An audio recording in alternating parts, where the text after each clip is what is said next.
Dalam kafilah dagang yang melintasi padang pasir, tersembunyi satu rahasia besar, sebuah rahasia yang bahkan diketahui oleh langit dan dicari oleh para ahli kitab. Ini adalah kisah yang jarang diceritakan. Kisah tentang seorang anak muda yang belum diangkat menjadi nabi, namun sinar kenabiannya telah terlihat oleh mereka yang jujur dalam pencarian kebenaran pada usia sekitar 12 tahun. Muhammad kecil ikut dalam perjalanan dagang bersama pamannya Abu Talib menuju negeri Syam.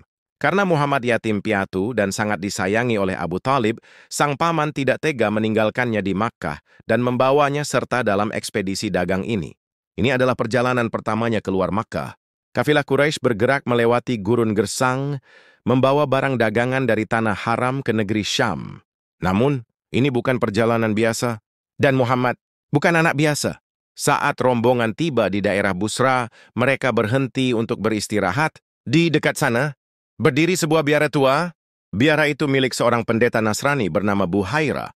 Biasanya, ia tidak pernah keluar untuk menyambut kafilah dagang, namun hari itu ada yang berbeda. Dari kejauhan, Buhaira memperhatikan sesuatu yang tak biasa. Ia melihat seorang anak kecil yang selalu dinaungi awan, dan ketika anak itu duduk di bawah pohon, ranting pohon pun menunduk, seakan memberi hormat dan naungan. Dalam hatinya, Buhaira tahu, tanda-tanda ini telah ia baca dalam Taurat dan Injil tentang seorang nabi akhir zaman yang akan datang dari bangsa Arab. Buhaira pun keluar dari tempat tinggalnya. Ia menyambut rombongan Quraisy dan untuk pertama kalinya mengundang mereka makan di dalam biaranya. Setelah mereka duduk, ia bertanya, "Apakah semua rombongan telah hadir?"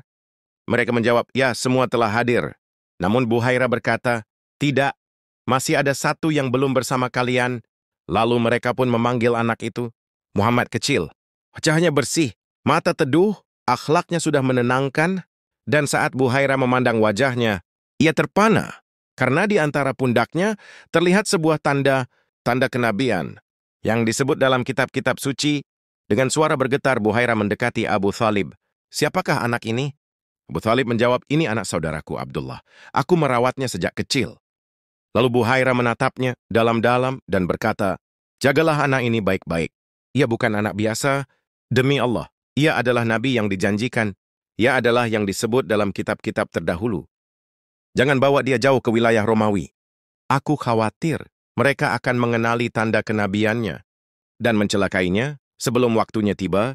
Malam itu, Abu Talib termenung. Ia menatap keponakannya, dan hatinya berkata, ada amanah besar dalam diri anak ini.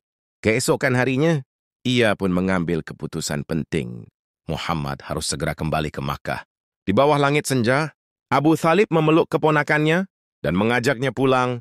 Tak ingin mengambil risiko, tak ingin kehilangan anak yang mulai ia sadari adalah cahaya umat manusia. Saat itu, Muhammad belum menerima wahyu, namun sinar itu telah tampak bagi siapa yang jujur dalam mencari kebenaran.